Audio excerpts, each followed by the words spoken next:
네, 지난 토요일 새벽에는 거짓 선지자라는 제목으로 말씀을 살펴보았습니다. 거짓 선지자에게는 하나님의 심판이 임하게 되고 또 거짓 선지자로 인하여서 하나님의 백성도 역시 망하게 된다고 했습니다. 오늘 본문에서는 유다의 장로들 몇 명이 에스겔에게 찾아와서 그 앞에 앉았습니다. 하나님이 그때에 에스겔에게 하신 말씀입니다.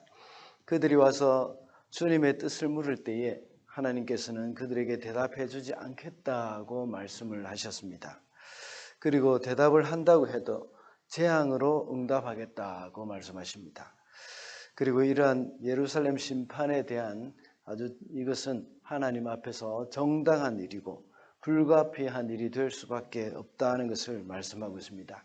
비록 노아, 다니엘, 요업이 있다고 하더라도 자신들의 의로 말미암아 자기들은 구원받지만 그들이 하나님의 심판을 막지는 못할 것이라고 말씀합니다. 이런 모든 것은 바로 이스라엘의 우상숭배 때문이라고 말씀하셨습니다. 그래서 오늘은 이 우상숭배의 결과라는 제목으로 말씀을 살펴보도록 하겠습니다.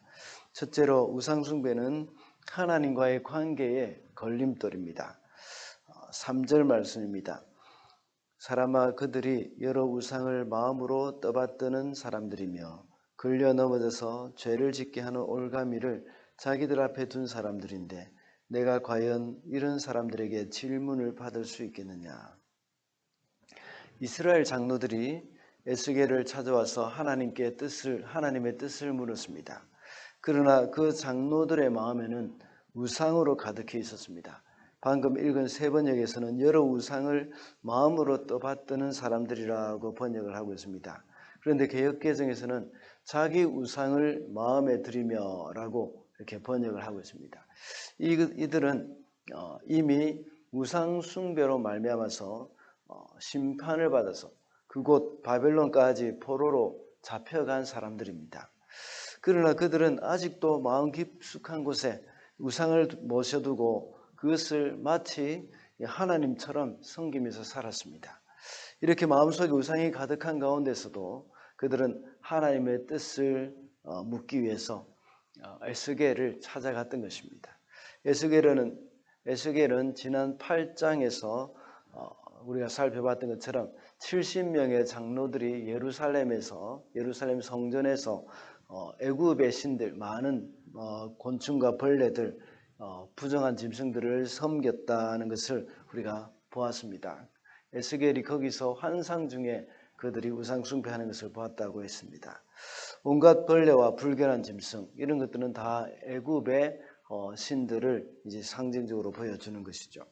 이런 사람들과 같이 오늘 본문에 나오는 그 몇 명의 장로들도 역시 우상을 섬기면서 우상이 그들의 마음 가운데 가득한 가운데서 하나님의 뜻을 물으러 온 그런 사람들입니다.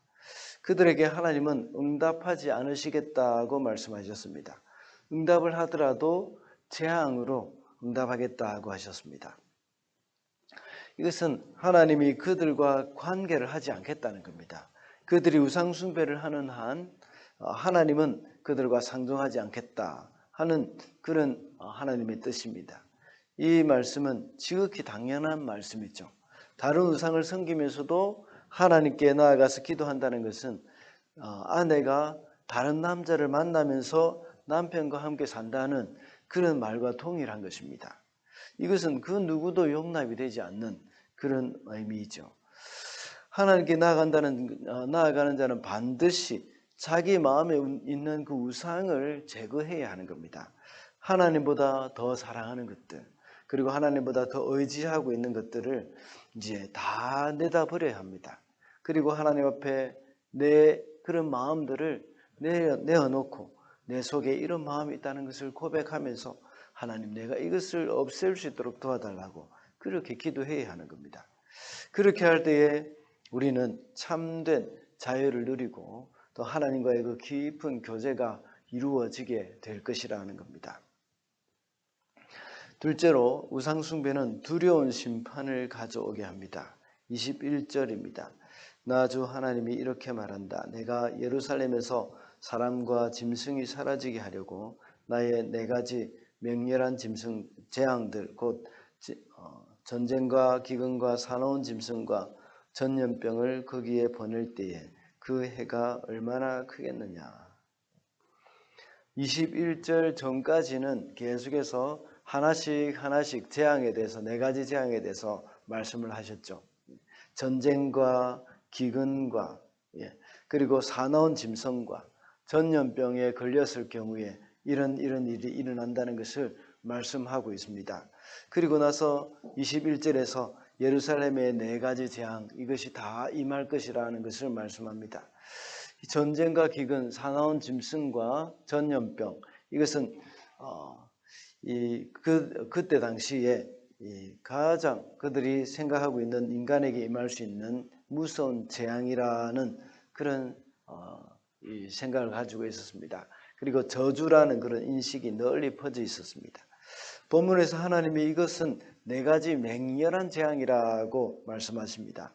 맹렬하다고 번역된 말은 아주 나쁘고 악한 것을 일컫는 것입니다.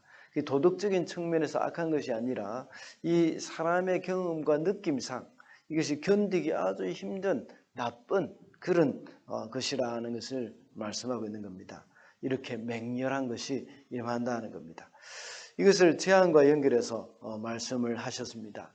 우리에게 일어나고 있는 이런 견디기 힘든 재앙들 또 일어날 때마다 우리 스스로 먼저 이렇게 이런 재앙들이 일어날 때마다 내가 스스로 이것을 바라보면서 하나님 앞에 정결케 하는 작업 이것이 우리 성도들에게는 필요합니다. 물론 이런 재앙은 욥과 같이 의로운 사람들에게도 역시 일어납니다. 그러나 인류 역사를 볼 때에 이런 재앙이 쉬지 않고 일어나고 있다는 것을 우리가 잘 알 수가 있습니다. 이런 우상을 숭배한 사람들 그들의 죄로 인하여서 일어나는 재앙 이것 때문에 의로운 사람들까지도 피해를 입게 됩니다. 오늘 본문에 나타나 있는 욥과 또 노아와 다니엘과 같은 사람들도 역시 이런 재앙 안에 들어 있습니다. 물론 노아와 같은 사람도 이렇게 홍수라는 자연 재앙을 만나게 되었지만 이 노아는 방주를 지음으로 말미암아서 구원을 받았습니다. 그러나 이렇게 구원을 받았지만 그 전과 같은 그런 삶은 쉽지 않았던 것이죠.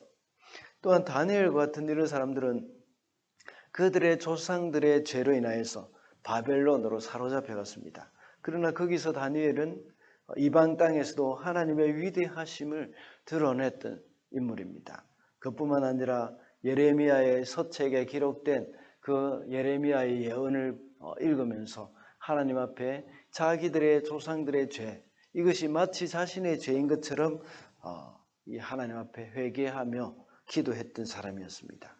또 욥과 같은 사람은 의로운 가운데서도 역시 재앙을 당해서 이유를 알 수 없는 고통을 당했지만 끝까지 하나님에 대한 신앙을 지키면서 우리에게 많은 본이 되었던 사람이었습니다. 그 인류의 죄로 인하여서 의인들도 함께 어려움을 당할 수도 있습니다. 그러나 그 가운데서 의로운 사람들은 하나님이 주신 그 사명이 있습니다.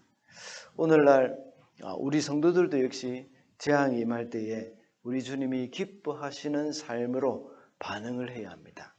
오만한 마음을 가지고 항상 겸손하고 오만한 마음을 버리고 항상 우리가 겸손하고 상한 심령으로 그리고 가난한 마음으로 그것을 반응을 해야 합니다. 이런 재앙이 임하는 것은 누구의 탓도 아닙니다. 우리가 다만 이런 재앙 가운데서 어떻게 반응을 해야 하는가 그것이 우리에게는 중요한 것이죠. 우리는 하나님의 백성으로서 욥과 같은 그런 인내를 해야 합니다. 그리고 다니엘과 같이 사람들을 위해서 그리고 어려움을 당하는 이웃을 위해서 기도해야 합니다. 또한 노아와 같이 하나님의 말씀을 순종하면서 사람들에게 하나님의 구원을 선포하고 또 그때 당시 노아를 통한 하나님의 뜻을 이루었던 것처럼 우리도 역시 이런 일들을 통해서 하나님의 뜻이 이루어질 수 있도록 우리는 해야겠습니다.